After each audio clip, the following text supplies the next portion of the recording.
নমস্কার,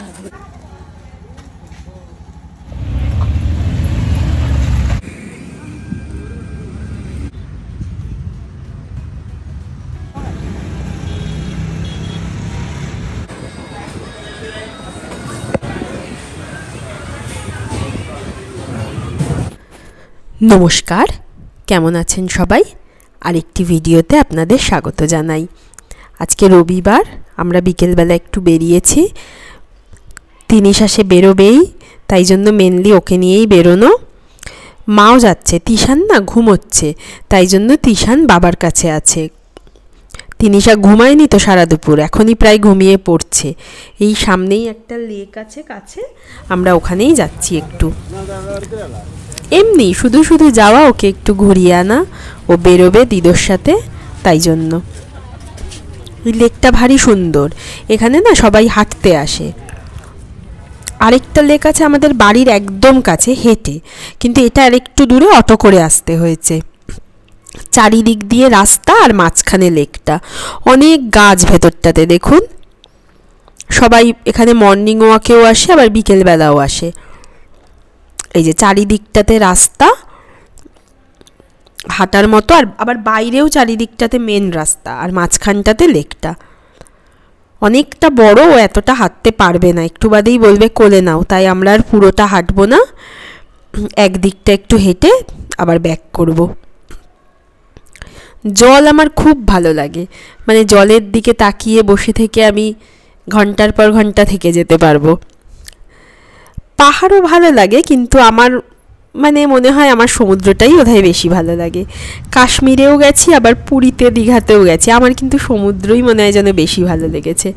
মনে হয় কেন বলছি, আমি ঠিক বুঝতে পারি না কোনটা বেশি ভালো। তবে আমি কাশ্মীরে গিয়ে দেখেছি, বরফ যখন দেখছি 1 ঘন্টা 2 ঘন্টা বাদে না, ওই সাদা একদম বরফটা আমার আর ভালো লাগছিল না দেখতে। তার থেকে এই যে গ্রিন, তারপরে মানে জল, এইগুলো যেন আমার বেশি ভালো লাগে। এই যে গুলমার্গে যে গেছি, গুলমার্গে পৌঁছানোর পর তো বরফ আর বরফ, সেটা আমার যত না ভালো লেগেছে, কিন্তু গুলমার্গে যাওয়ার যেই রাস্তাটা পুরো সবুজ চারিদিকে, খুব সুন্দর লেগেছে ওটা আমার কাছে।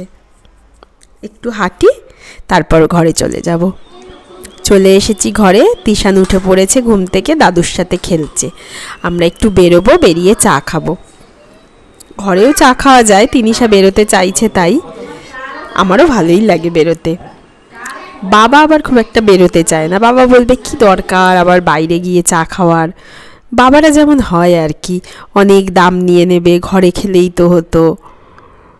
তাও বাবাকে বলা হচ্ছে শুধু চাই খাবো, আর কিছু খাবো না। এমনিতেও মা বাবা বাইরের খাবার অতটা খায় না।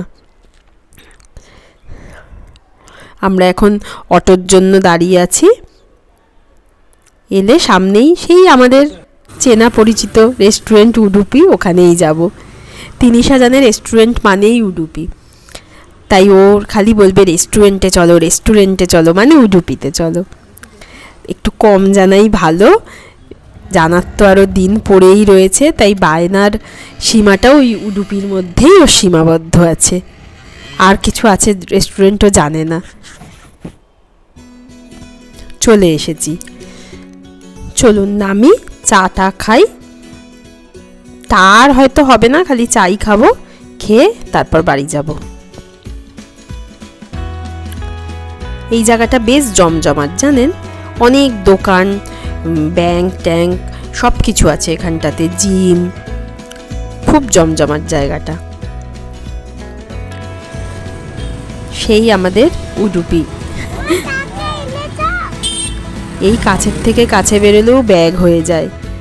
এই ডাইপার নিতে লাগে, ওয়াইপস নিতে হয়, এক্সট্রা জামা নিতেই হয়, জলের বোতল, সব কিছুই। সৌমিত্র গেছে চা আনতে।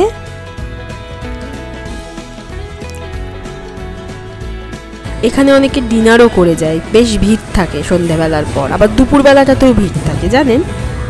তিনিশা এখন ফ্রুট জুস খাচ্ছে, মুসুম্বির জুস।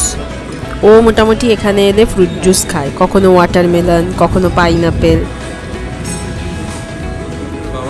মা চা খাবে না, আমি বাবা সৌমিত্র খাবো। আর ও এই যে এরকম একটা কি নাম জানে, ভাজা মতো নিয়েছে, এটা আবার নারকেলের চাটনির সাথে দেয়। চা খেয়েই ব্যাস বাড়ি। হয়ে গেছে চা খাওয়া, এবার বাড়ি যাই চলুন। আজ তাহলে এটুকুই। ভালো লাগলে অবশ্যই চ্যানেলটি সাবস্ক্রাইব করবেন, লাইক কমেন্ট আর শেয়ার করবেন।